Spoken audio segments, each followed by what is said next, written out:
Hello my dear friends, welcome back to my Monica Home Study YouTube channel. 60 days English grammar course चा day 24 हा आज आलेला आहे. बिलकुल झिरो पासून इंग्लिश शिका अगदी फ्री फक्त आणि फक्त मोनिका होम स्टडी यूट्यूब चॅनलवर. तर कालच्या व्हिडिओमध्ये म्हटल्याप्रमाणे आजच्या व्हिडिओमध्ये टेन्सेस आपण स्टार्ट करणार आहोत. तर टेन्सेसचे प्रकार, टेन्सेसचे फॉर्म्युले हे सगळं आपण शिकून घेणार आहोत. तर चला तर मग लवकरच आपल्या टेन्सेसला सुरुवात करूया. तर टेन्स म्हणजेच आता there are 3 main tenses in English. First present tense, second past tense, third future tense. Present tense त्यालाच आपण मराठीमध्ये म्हणतो वर्तमान काळ. दुसरं पास्ट टेन्स म्हणजे त्याला आपण म्हणतो भूतकाळ. तिसरं फ्युचर टेन्स म्हणजेच भविष्यकाळ. प्रेझेंट टेन्स म्हणजे आत्ता जो सुरू आहे तो. पास्ट टेन्स म्हणजे जो घडून गेलेल्या घटना आहे ते. फ्युचर म्हणजे भविष्यात होणाऱ्या घटना. हे असे टेन्सेस आहेत म्हणजेच काळ. ईच टेन्स हॅज 4 टाईप्स म्हणजे प्रत्येक टेन्सेसला 4 प्रकार आहेत. पहिलं सिम्पल, दुसरं कंटिन्युअस, थर्ड परफेक्ट, चौथं परफेक्ट कंटिन्युअस. म्हणजेच so there are total 12 tenses. एका टेन्सेसचे 4 प्रकार, तर 4 3 आर 12 म्हणजे प्रत्येक पूर्ण टोटल टेन्सेस 12 आहे. पहिलं सिम्पल प्रेझेंट टेन्स आपण प्रकार बघणार आहोत. तर आपण पहिले सिम्पल प्रेझेंट टेन्सने स्टार्ट करूया कारण तोच पहिला टेन्स आहे. तर इथे 3 रूल आहेत, अफर्मेटिव्ह रूल, निगेटिव्ह रूल आणि इंट्रोगेटिव्ह रूल.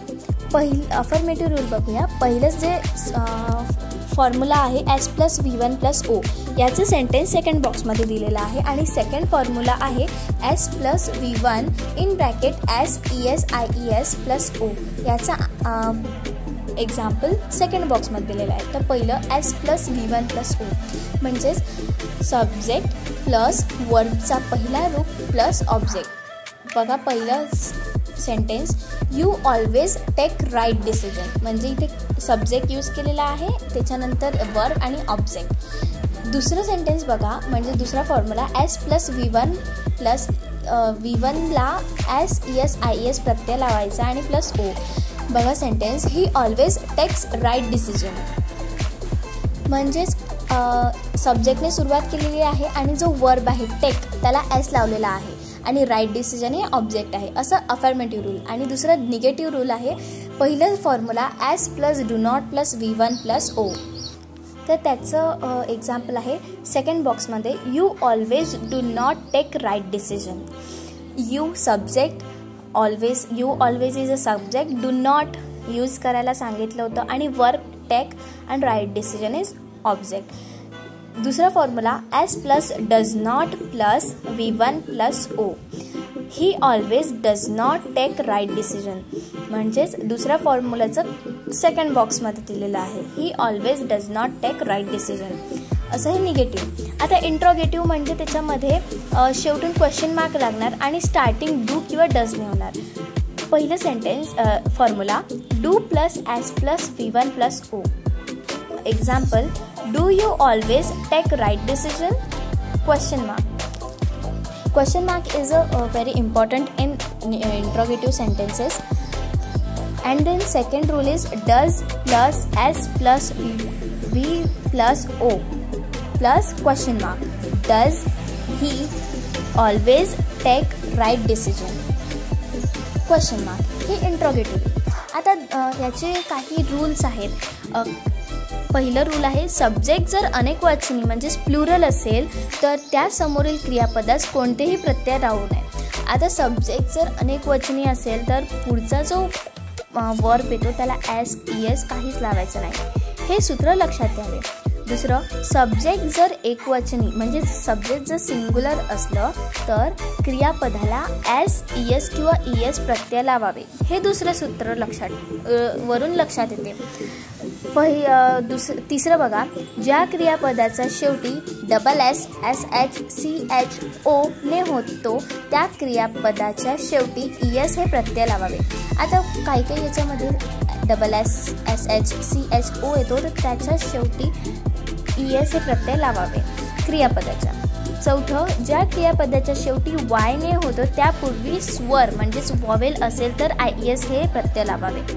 पाचवं, एकवचनी सब्जेक्ट समोर निगेटिव्हमध्ये डज नॉट लावावे व इंट्रोगेटिव्हमध्ये डज हे वाक्याची सुरुवात करावी. म्हणजे सब्जेक्ट जर सिंग्युलर असेल तर निगेटिव्हमध्ये डज नॉट लावावे आणि इंट्रॉगेटिव्हमध्ये जर सब्जेक्ट एकवचनी असलं तर स्टार्टिंग डजने करावे. 6 आहे अनेकवचनी सब्जेक्ट समोर निगेटिव्हमध्ये डू नॉट लावावे व इंट्रॉगेटिव्हमध्ये डूने वाक्याची सुरुवात करावी. म्हणजे सब्जेक्ट जर प्लुरल असेल तर निगेटिव्ह सब्जेक्ट नंतर निगेटिव्ह रूलमध्ये डू नॉट लावावे सब्जेक्टच्या नंतर आणि इंट्रॉगेटिव्हमध्ये सब्जेक्टच्या आधी डू लावावे जर सब्जेक्ट अनेकवचनी असलं तर हे काही सिम्पल प्रेझेंट टेन्सचे रूल्स आहेत. नंतर नेक्स्ट आपला टेन्स आहे प्रेझेंट कंटिन्युअस टेन्स म्हणजे चालू वर्तमान काळ. अफर्मेटिव्ह रूल पहिलं S plus am is are plus V plus I N G plus O. V plus I N G म्हणजे V4. एक्झाम्पल बघा, I am reading a novel. I am reading a novel. Read हे verb आहे, त्याला वर्बला I N G लावलेला आहे. I am reading a word. आयच्या समोर एम लावावे आणि शी ही शी इट च्या समोर इज लावावे आणि दे किंवा वी जेव्हा अनेकवचनी असतं तेव्हा आर लावावे. तर दुसरा आहे she is reading a novel. They are reading books म्हणजे एकवचनी असलं तर इज आणि अनेकवचनी असलं तर आर. नोट आहे is for singular subject, are for plural subject. Negative rule S plus am is are plus not plus V plus I N G plus O. I am not reading a novel. She is not reading a novel. They are not reading books. Okay. Interrogative rules M is R plus S plus V plus ING plus O shorten question mark. Am I reading a novel? म्हणजेच इथे सब्जेक्टच्या आधी helping verb वापरलेला आहे. म्हणजेच am I reading a novel question mark. Is she reading a novel question mark. Are they reading books question mark. We असेल तर are we reading books. He असेल तर is he reading a novel. असे वेगवेगळे subjects लावून तुम्ही टेन्सेसची practice करू शकता. रूल आहे खाली एकवचनी सब्जेक्ट समोर इज लावावे, अनेकवचनी सब्जेक्ट समोर आर लावावे. दुसरं एम इज आर नंतर येणाऱ्या वर्बला आय एन जी लावावे. ओके. म्हणजे हेल्पिंग वर्बच्या नंतर जो वर्ब येतो त्याला आय एन जी लावावे.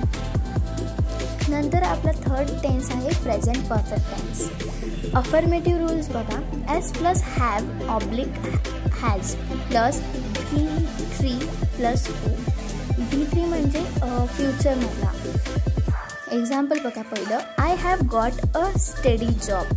Got get got gotten. Okay.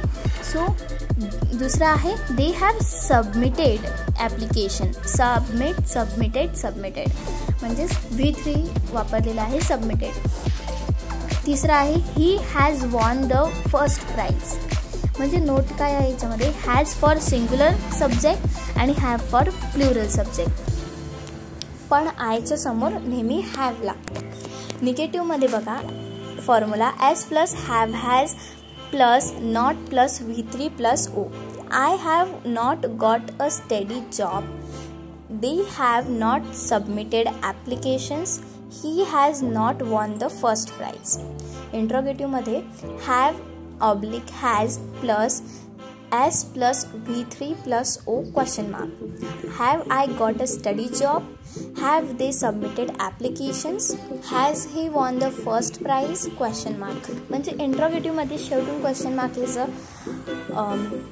Important आणि सब्जेक्टच्या आधी हेल्पिंग वर्ब वापरायचा असतो. पहिलं एकवचनी सब्जेक्ट समोर हॅज लावावे व अनेकवचनी सब्जेक्ट समोर हॅव लावावे.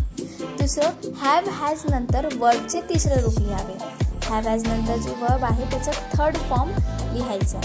असे सेंटेन्स तुम्ही तुमच्या घरी प्रॅक्टिस म्हणून लिहू शकता आणि ते तुम्ही कमेंटसुद्धा करू शकता.